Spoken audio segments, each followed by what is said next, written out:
اعوذ باللہ من الشیطان الرجیم بسم اللہ الرحمن الرحیم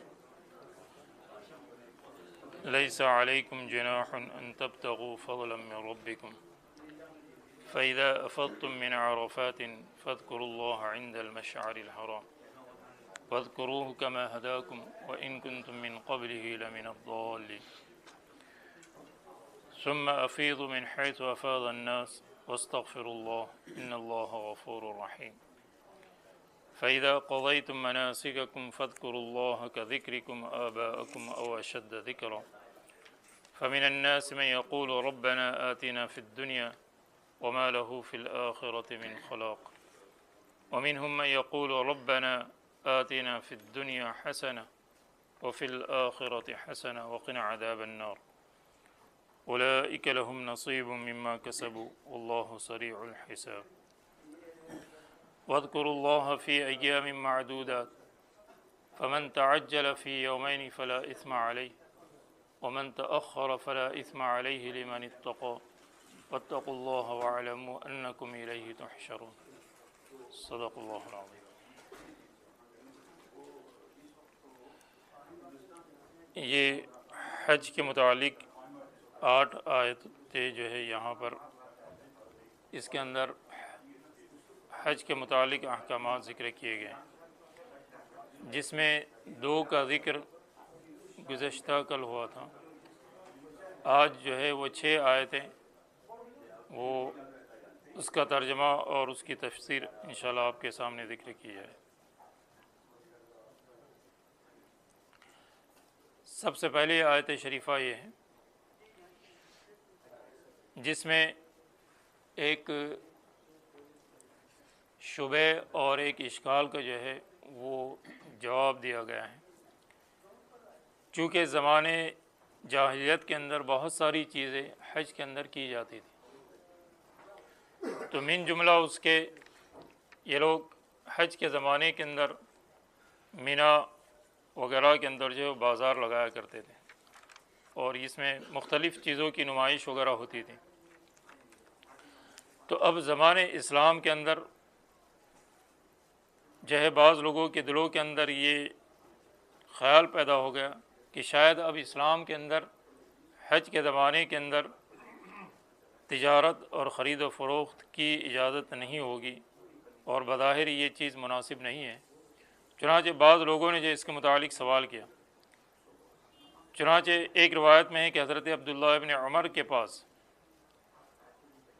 کچھ لوگ آئے اور انہوں نے یہ سوال کیا کہ ہمارا پیشہ پہلے سے یہ ہے کہ ہم اونٹ کرائے پر چلاتے ہیں، کچھ لوگ ہمارے اونٹ حج کے کرائے پر لے جاتے ہیں، ہم ان کے ساتھ جاتے ہیں اور حج کرتے ہیں، کیا ہمارا حج نہیں ہوگا؟ حضرت عبداللہ ابن عمر نے فرمایا کہ یہی سوال ایک شخص نے آپ صلی اللہ علیہ وسلم کی خدمت میں حاضر ہوا اور انہوں نے بھی یہ سوال جو ہے وہ کیا تھا۔ تو آپ صلی اللہ علیہ وسلم نے اس وقت کوئی جواب نہیں دیا، چونکہ وحی کا انتظار ہوتا تھا۔ تو جب یہ آیت شریفہ نازل ہوئی جس میں اس کا ذکر کیا گیا ہے کہ لیس علیکم جناح ان تبتغوا فضلا من ربکم، کہ کوئی گناہ نہیں ہے، کوئی حرج نہیں ہے تم پر یہ کہ تم اللہ کے فضل کو تلاش کرو۔ اس لیے تجارت یہ کیا ہے؟ یہ اللہ کا فضل ہے۔ اس لیے سورہ جمعہ کے اندر جب نماز جمعہ پڑھی جائے تو اس کے بعد اللہ رب العزت کا ارشاد ہے فَإِذَا قُضِيَتِ الصَّلَاةُ فَانتَشِرُوا فِي الْأَرْضِ وَابْتَغُوا مِن فَضْلِ اللَّهِ، اور اللہ کے فضل یعنی اللہ کے رزق کو تلاش کرو۔ تو یہ رزق کیا ہے؟ یہ اللہ کا فضل ہے۔ تو زمانے حج کے اندر اگر کوئی آدمی ملازمت کر رہا ہے، کوئی مزدوری کرتا ہے یا اور کوئی پیشہ کرتا ہے تو اس میں کوئی حرج نہیں ہے، اس میں کوئی گناہ کی بات نہیں ہے۔ ہاں البتہ وہ حج اللہ کے لیے کرنا چاہیے، اور اپنی ضروریات اگر اس سفر کے دوران وہ حاصل کر رہا ہے تو اس میں کوئی حرج نہیں ہے۔ اس لیے کہ دوسری جگہ میں اللہ رب العزت کا ارشاد ہے لِيَشْهَدُوا مَنَافِعَ لَهُمْ، کہ یہ حج کے لیے جب آتے ہیں تو اس کے اندر وہ اپنے منافع اور فائدے اور بینیفٹ کو دیکھتے ہیں۔ تو جہاں دینی فائدے ہیں وہیں پر دنیاوی فائدے بھی، اسی لیے حضرت ابراہیم علیہ السلام نے جو دعا کی تھی، اور دعا کیا کی تھی، وَارْزُقْ أَهْلَهُ مِنَ الثَّمَرَاتِ، کہ اے اللہ یہاں کے باشندوں کے، یہاں کے رہنے والوں کو پھل فروٹ عطا فرما۔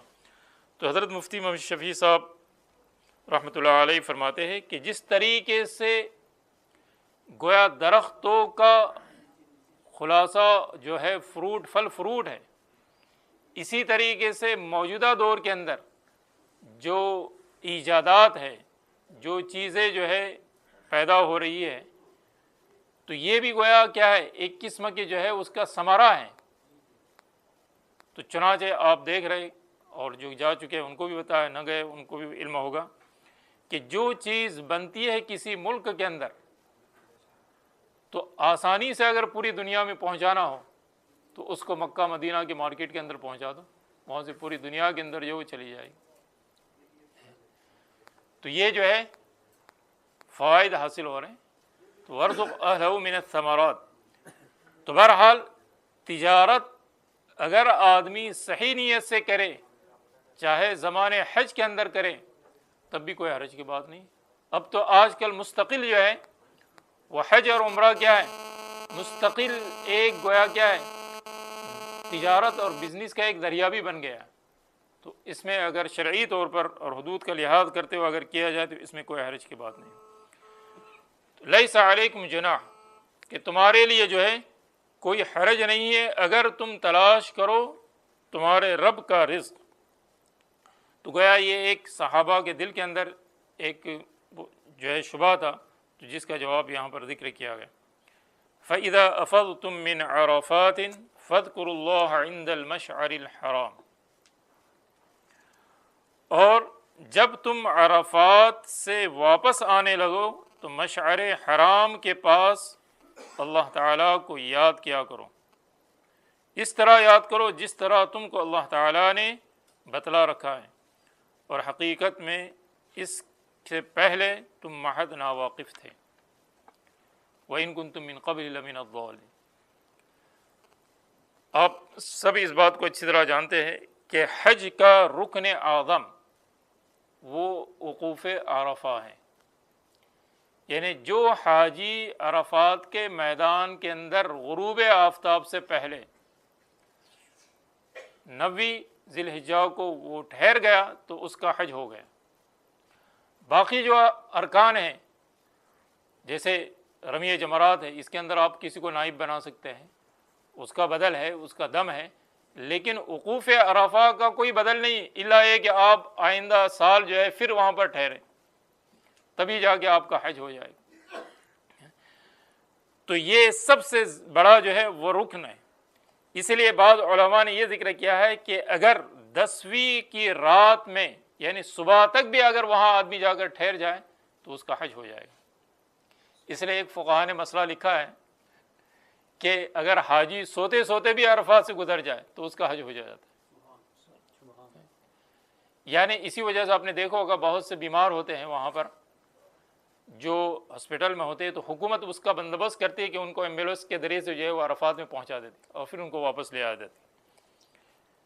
تو اس طریقے تو یہاں اللہ رب العزت فرما رہے کہ جب تم عرفات سے واپس لوٹو تو واپس لوٹ کر کہاں آنا ہے؟ اب آپ کو مزدلفہ آنا ہے۔ مشعر حرام جو پہاڑ ہے اس کے قریب یا اس کے علاوہ جو بھی پورا حصہ مزدلفہ کا، یہاں پر آپ کو رات گزارنا ہے۔ اور دیکھیں یہ ہم تو اس پر غور نہیں کرتے کہ حج کے جو ارکان ہیں اور حج کے جو احکامات ہیں اس پر غور کرے آدمی۔ سب سے پہلے تو یہ ہے کہ 2 چادریں جو ہے احرام کی، یہ آدمی کو اصل میں کفن کی یاد دلاتی، آخرت کی یاد دلا رہے ہیں۔ اب یہ ہے کہ مینا میں آپ کے لیے خیمے ہیں، عرفات کے اندر بھی جو خیمے ہوتے ہیں، بعض لوگ تو بغیر خیموں کے رہتے، آج کل تو موبائل ٹین نکلے ہیں اس کے اندر رہتے ہیں، لیکن مزدلفہ ایک ایسی جگہ ہے کہ جہاں پر یہ آپ کو بتایا جا رہا ہے کہ اب یہاں پر کھلے آسمان کے نیچے آپ کو سونا ہے، کوئی ٹین نہیں، کوئی چیز نہیں ہے۔ یہ سب کیا ہے؟ یہ سب آخرت کے مراحل کو یاد رکھنا کہ ایک وقت آئے گا کہ آدمی قبر کے اندر ہوگا، کوئی جو ہے وہاں پر کوئی وسیلہ نہیں سوائے انسان کے جو اس نے نیک اعمال کیے جو اس کے کام آئے. تو فَإِذَا عَفَضْتُم مِّنْ عَرَفَاتٍ فَاذْكُرُوا اللَّهَ عِندَ الْمَشْعَرِ الْحَرَامِ، تو مشعر حرام کے پاس اللہ کو یاد کرو، لیکن اپنی مرضی سے نہیں. وَاذْكُرُوهُ كَمَا هَدَاكُمْ، جیسے کہ اللہ تعالیٰ نے تمہیں اس کی گائیڈنگ اور رہنمائی کی. اس سے مراد کیا ہے؟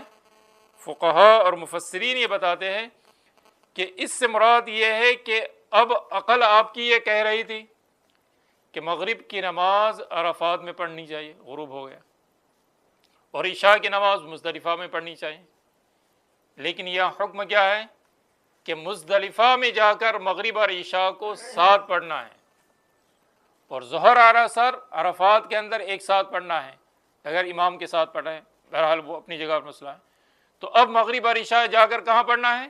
مزدلفہ میں پڑھیں گے، چاہے آپ دیر سے پہنچے، جب بھی آپ پہنچیں گے جو ہے صبح صادق سے پہلے پہلے یہ مغرب اور عشاء جو ہے یہ آپ کو یہاں پر ایک ساتھ پڑھنا ہے. تو اسی لیے یہاں وَاذْكُرُوهُ كَمَا هَدَاكُمْ، تو وَاذْكُرُوهُ كَمَا هَدَاكُمْ سے مراد یہی ہے. مفسرین نے اس کو جو ہے یہی ذکر کیا کہ دو نمازوں کو ایک ساتھ پڑھنا ایک مستقل مسئلہ ہے فقہی، کہ اور ائمہ کے یہاں سفر کے اندر بھی جو ہے دو نمازوں کو جمع کیا جا سکتا ہے. تو یہ اپنی جگہ پر جو ہے اس مسئلے کی جو ہے تحقیق کی جا سکتی ہے، دیگر ائمہ جو ہے اس کے قائل ہیں. وَاذْكُرُوهُ كَمَا هَدَاكُمْ وَإِن كُنتُم مِّن قَبْلِهِ لَمِنَ الضَّالِّينَ ثُمَّ أَفِيضُوا مِنْ حَيْثُ أَفَاضَ النَّاسُ. پھر اس کے بعد جو ہے عرفات سے پھر تم سب کے لیے ضروری ہے کہ اس جگہ ہو کر واپس آ جاؤ جہاں اور لوگ جا کر وہاں سے واپس آتے ہیں، اور اللہ رب العزت کے سامنے توبہ کرو، یقینا اللہ تعالی معاف کر دیں گے اور مہربانی فرما دیں گے. ثم افیضوا من حیث افاض الناس واستغفروا اللہ. اس میں بھی ایک زبان جاہلیت کی ایک جو ہے غلط چیز کی نفی کرنا یہاں پر مقصود ہے. قریش جو کہ مسجد حرام کے اور خانہ کعبہ کے متولی تھے، تو وہ اپنے آپ کو یہ سمجھتے تھے کہ ہماری ایک فوقیت ہے اور اللہ تعالیٰ نے انہیں عطا بھی فرمائی تھی. تو وہ اپنی ایک امتیازی شان کیا کرتے تھے کہ بجائے عرفات میں ٹھہرنے کے وہ مزدلفہ میں ہی ٹھہرتے تھے، اور باقی جتنے حضرات تھے وہ سب کے سب عرفات جاتے تھے.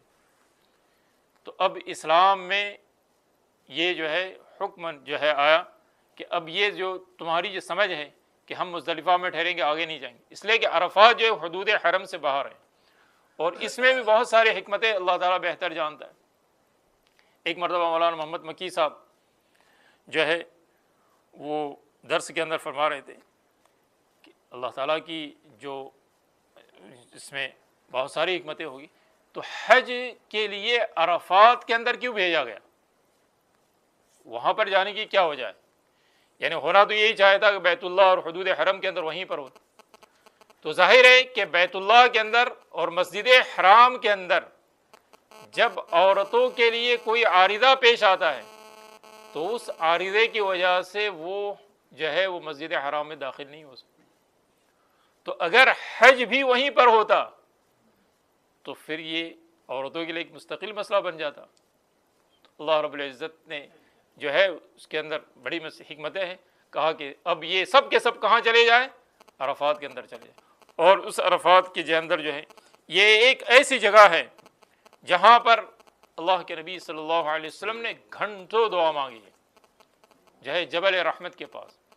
اس لیے جو حضرات حج کے لیے جاتے ہیں انہیں چاہیے کہ یہ عرفہ کا دن خاص طور سے جب وقوف کا وقت ہو جائے زوال کے بعد، تو اپنے اوقات کی حفاظت کریں، دعا کے اندر لگائے، ذکر کے اندر لگائے، تلاوت کے اندر لگائے، جو ہے بجائے اس کے کہ دوسری چیزوں کے اندر آدمی لگ جائے.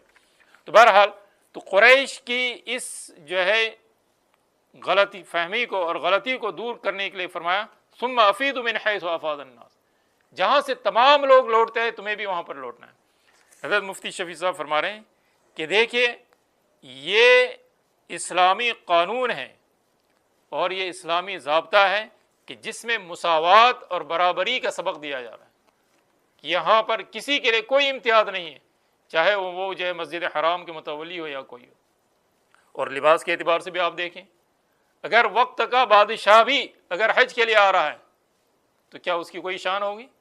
نہیں، وہ بھی دو چادروں کے اندر آئے گا، اور اس سب کی صدا ایک ہوگی، لبیک اللہم لبیک لبیک لا شریک لک۔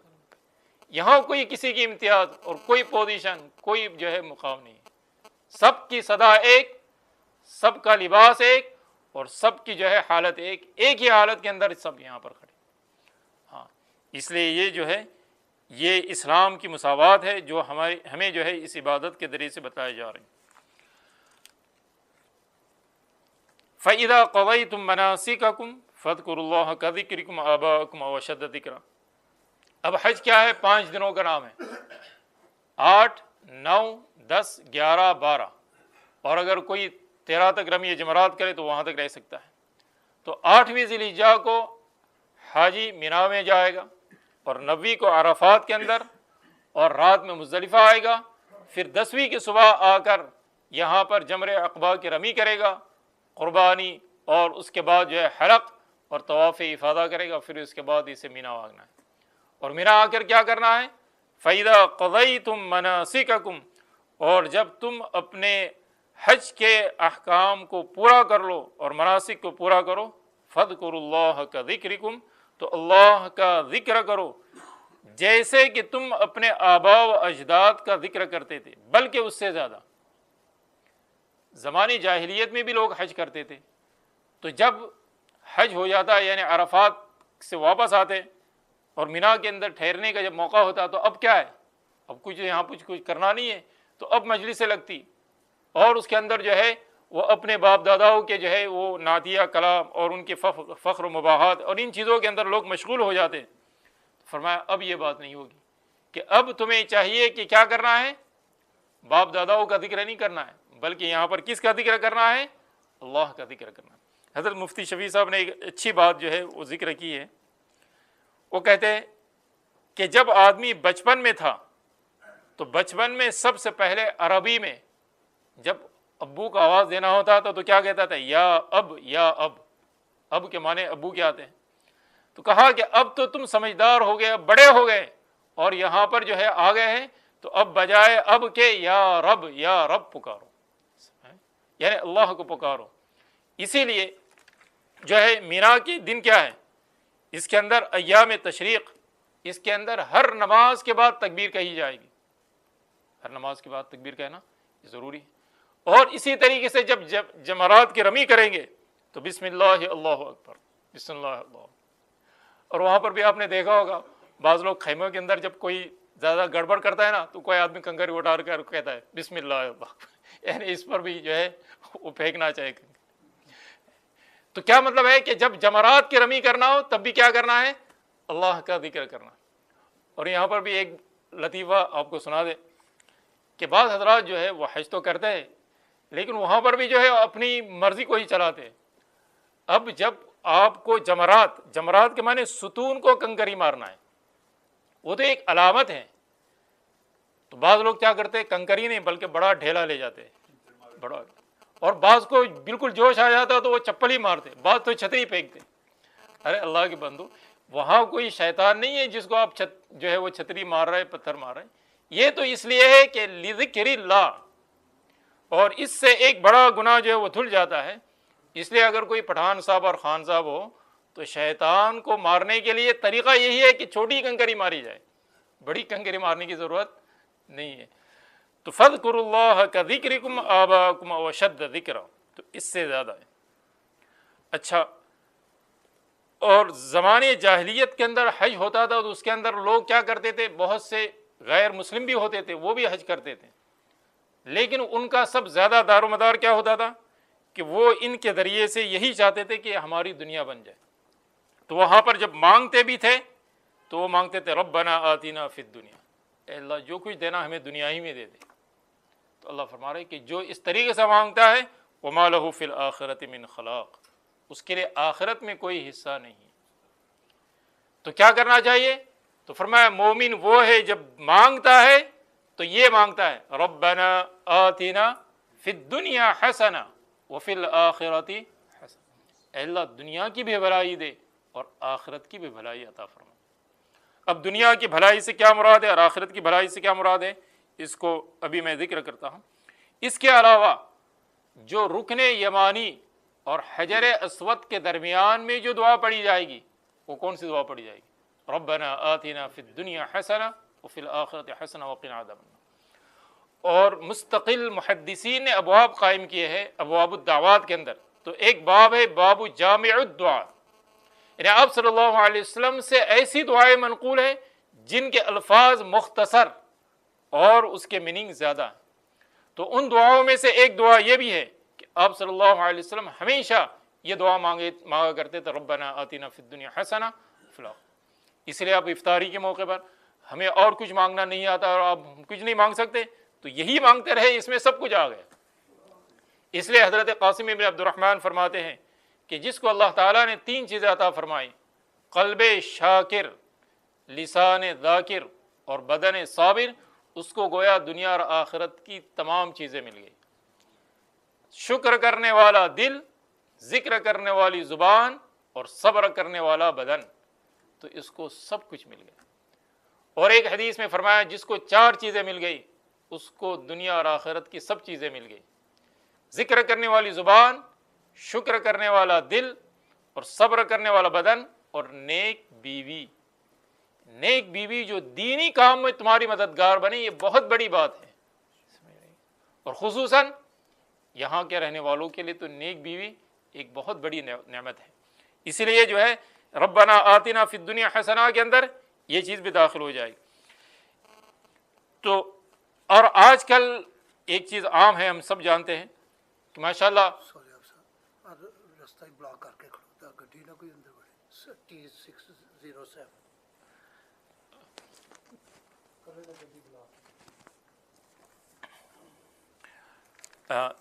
تو اس وقت بھی الحمدللہ بہت سے حضرات حج عمرہ کو جاتے ہیں، تو خود بھی جب دعا مانگتے ہیں تو زیادہ تر یہی ہے کہ وہ دنیا کی جو پرابلم ہے نا اسی کا لیے، اور جو دعا کی درخواست بھی کرتے ہیں وہ بھی کہتے ہیں کہ ہمارا پرابلم ہے، فلانا پرابلم ہے، اس کے لیے دعا کریں۔ اس میں کوئی حرج نہیں ہے کہ آپ دنیاوی پرابلم کے لیے جو ہے دعا کی درخواست کر رہے ہیں، لیکن مین پرابلم جو ہے وہ آخرت کا ہے بھائی، تو اس کے لیے بھی دعا مانگو کہ ہمارے گھر کے اندر بے دینی ہے، ہماری اولاد نافرمان ہے، یا اس کے علاوہ جو ہے ہمارا فلاں معاملہ ہے دینی اعتبار سے، اس کے لیے بھی دعا کروانا چاہیے۔ تو دنیا کی ضرورت کے لیے بھی دعا کرواؤ، اور دینی ضرورت ہے اس کو بھی جو ہے ہمیں مقدم کرنا چاہیے، اس لیے کہ جب دین حاصل ہو جائے گا تو دنیا کی تمام چیزیں اللہ تعالیٰ ہمیں عطا فرما دے۔ تو بہرحال دعاؤں کے اندر جو ہے اس دعا کا مانگنا جو ہے وہ نہایت ہی مفید ہے۔ اسی وجہ سے حسنہ سے کیا مراد ہے؟ تو حسنہ سے مراد ظاہری اور باطنی تمام خوبیاں اس میں شامل ہیں، مثلا بدن کی صحت، اہل و عیال کی صحت، رزق حلال میں وسعت اور برکت، اور دنیاوی سب ضروریات کا پورا ہونا، اعمال صالحہ، اخلاق محمودہ، علم نافع، عزت و جاہت، عقائد کی درستگی، صراط مستقیم کی ہدایت اور عبادات میں اخلاص کامل، یہ سب چیزیں ربنا آتنا فی الدنیا حسنہ کے اندر داخل ہیں۔ اور آخرت کی حسنہ میں کیا داخل ہے؟ جنت، اور اس کے علاوہ وہاں کی جو جتنی جو ہے گھاٹیاں آنے والی ہیں، ان گھاٹیوں کے اندر آدمی کا آسانی سے پار ہو جانا، اور سب سے اخیر کے اندر جنت کے اندر داخل ہو جانا، یہ سب چیزیں ہیں وہ آخرت کی بھلائی کے اندر داخل ہو جاتی ہیں۔ اس لیے ہمیں چاہیے کہ ان دعاؤں کا جو ہے وہ اہتمام کریں۔ تو بہرحال اللہ رب العزت فرما رہے کہ بعض لوگ وہ ہوتے تھے فَمِنَ النَّاسِ، یہاں عام لوگ ہیں جس میں جو ہے جو غیر مسلم بھی داخل تھے جو اس زمانے کے اندر حج کیا کرتے تھے، لیکن زمانے اسلام کے اندر تو کیا فرمایا؟ اِنَّمَا الْمُشْرِكُونَ نَجَسٌ فَلَا يَقْرَبُوا الْمَسْجِدَ الْحَرَامَ بَعْدَ عَامِهِمْ، کہ اب یہاں اس حدود حرم کے اندر دخول غیر المسلمین ممنوع، کہ غیر مسلم کا تو داخلہ ہی جو ہے وہاں پر نہیں ہے۔ لیکن اس وقت یہ دعا کرتے تھے ربنا آتنا فی الدنیا، کہ اے اللہ ہمیں دنیا ہی میں عطا فرما۔ اللہ فرما رہے وما لہ فی الآخرۃ ومنہم من یقول، اور بعض وہ ہے یعنی مومن جو یہ کہتے ہیں ربنا آتنا فی الدنیا حسنہ وفی الآخرۃ حسنہ وقنا عذاب النار، اے اللہ ہم کو دوزخ کے عذاب سے بچا۔ اور واقعی رمضان مبارک کے اندر جو ہے حدیث پاک کے اندر ذکر کیا ہے کہ آدمی جنت کو مانگے اور جہنم سے پناہ مانگے. اللہم انا نسألک الجنہ ونعوذ بک من النار. اس سے جو تسبیح جو ہے تراویح ہے اس کے اندر بھی جو ہے یہ دعا پائی جاتی. تو فرمایا جو یہ دعا مانگتا ہے اولئک لہم نصیب مما کسبوا، جو لوگ یہ دعا مانگتے ہیں ان کے لیے بڑا حصہ ہے جو انہوں نے کمایا، اور کمانے سے مراد انہوں نے اپنے اعمال کے ذریعے سے. واللہ سریع الحساب، اور اللہ بہت جلد حساب لینے والا ہے. یعنی قیامت کے دن تمام انسانوں کا، حضرت آدم علیہ السلام سے لے کر آخری انسان تک تمام لوگوں کا حساب اللہ لے گا. اور موجودہ دور کی جو سائنس اور ٹیکنالوجی ہے اس نے تو ان چیزوں کو اور آسان کر دیا. دیکھیں جب کہ آپ کی یہ موجودہ جو سائنس اور ٹیکنالوجی آپ کتنے جو ہے وہ تیزی کے ساتھ جو ہے حساب کر لیتے. تو اللہ تعالیٰ کو اس کی ضرورت نہیں، تو اللہ رب العزت جو ہے وہ اپنی قدرت سے جو ہے وہ تمام انسانوں کا حساب لے گے، اور اس حساب کے بعد پھر جزا اور سزا کا فیصلہ ہو. اگر اچھے اعمال ہے تو پھر آگے کے لیے جو ہے اچھا فیصلہ ہوگا، اور خدا نہ کرے اگر معاملہ ٹھیک نہیں ہے تو پھر صفائی کے لیے جو ہے وہ بھیج دیا جائے گا. اللہ حفاظت فرمائے. اب یہاں بات ختم ہو رہی ہے یہ حج سے متعلق. اب جو مینا کے باقی جو دن ہے 2 دن یا 3 دن، اب اس میں کیا کرنا ہے؟ وَاذْكُرُوا اللَّهَ فِي أَيَّامٍ مَّعْدُودَاتٍ، اور اللہ کا ذکر کرو چند گنتی کے دنوں کے اندر، یعنی 11، 12 اور 13 یا 10، 11، 12. فَمَن تَعَجَّلَ فِي يَوْمَيْنِ فَلَا إِثْمَ عَلَيْهِ. اب جو شخص جلدی کرے 2 دن تو اس پر بھی کوئی گناہ نہیں، اور جو تاخیر کرے اس پر بھی کوئی گناہ نہیں.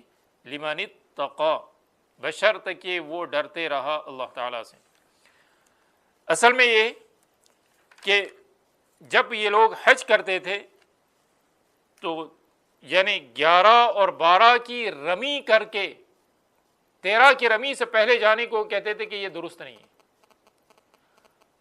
اور یہ کہتے ہیں کہ 13 کی رمی کرنا بھی جو ہے وہ ضروری ہے.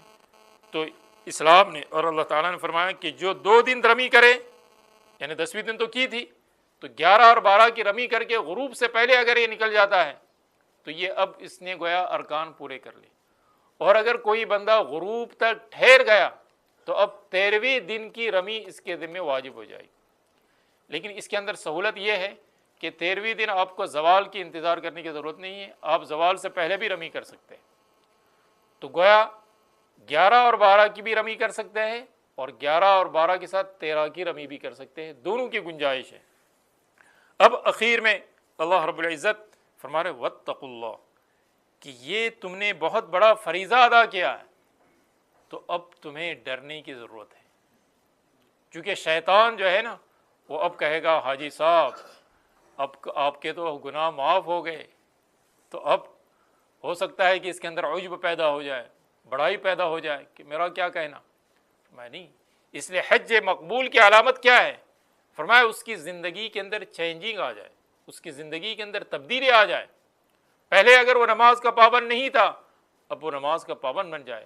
پہلے اگر وہ تجارت اور بزنس کے اندر جو ہے وہ دھوکہ دہی کرتا تھا اب اس کے اندر یہ بات نہ ہو جائے. تو گویا اس کی پوری ٹوٹلی زندگی کے اندر چینجنگ ہو جائے، یہ اس کی قبولیت کی علامت ہے. اور فرمایا اب تمہارے گناہ دھل گئے ہیں، آئندہ بھی گناہ سے بچتے رہو حاجی صاحب. یہ ہے اصل میرے دوستوں. لیکن آج تو لوگ جاتے سرسری، آ جاتے سرسری، اس لیے کہ وہاں تو دنیا بھری پڑی ہوئی ہے اور بکھیر دی گئی ہے. اب آدمی بجائے بیت اللہ کے طواف لگانے کے اب بازاروں کے چکر لگ رہے ہیں، یعنی زیادہ وقت وہاں گزار رہا ہے، حالانکہ زیادہ وقت جو ہے وہ بیت اللہ کے اندر گزرنا چاہیے، طواف کے اندر گزرنا چاہیے. تو اس کے لیے جو ہے حاجی حضرات کے لیے ضروری ہے کہ وہ حج کے بعد اپنی زندگی کے متعلق جو ہے وہ یہ سوچے اور غور کرے کہ اللہ تعالیٰ نے جب میرے گناہوں کو معاف کر دیا ہے تو آئندہ بھی ہم گناہ سے بچتے رہیں. اور سن لو وَاعْلَمُوا أَنَّكُمْ إِلَيْهِ تُحْشَرُونَ، اور جان لو کہ تم سب کو اسی کے پاس جمع ہو کر جانا ہے. جیسے عرفات میں جمع ہوئے تھے، مزدلفہ اور مینا میں جمع ہوئے، ہر جگہ جمع ہو گئے. ایک وقت آئے گا کہ پوری انسانیت حضرت آدم علیہ السلام سے لے کر قیامت تک کے تمام انسان ایک میدان حشر کے اندر جمع ہوں، اور پھر ہر آدمی نفسا نفسی کے عالم کے. کوئی کسی کا پرسان حال نہیں ہوگا۔ اس وقت ہر انسان کو اپنی پڑی ہوگی، اس وقت یہی تقوی، یہی نماز، یہی روزہ، یہی حج اور زکوٰۃ، یہ اعمال کام آئیں گے اور اسی سے ہمارا مسئلہ حل ہوگا۔ تو دعا کیجئے کہ اللہ رب العزت ہم سب کو تقوی والی زندگی عطا فرمائیں۔ جن حضرات کے ذمے حج فرض ہے انہیں چاہیے کہ وہ اپنے فریضے کو پہلی فرصت میں ادا کریں، اور جنہوں نے حج کر لیا ہے وہ اللہ تعالیٰ سے جو ہے وہ دعا مانگے کہ اللہ تعالیٰ ہمارے اندر وہ حج والی صفات اور اس طریقے سے ہماری زندگی تقوی والی بن جائے۔ وآخر دعوانا ان الحمد للہ رب العالمین۔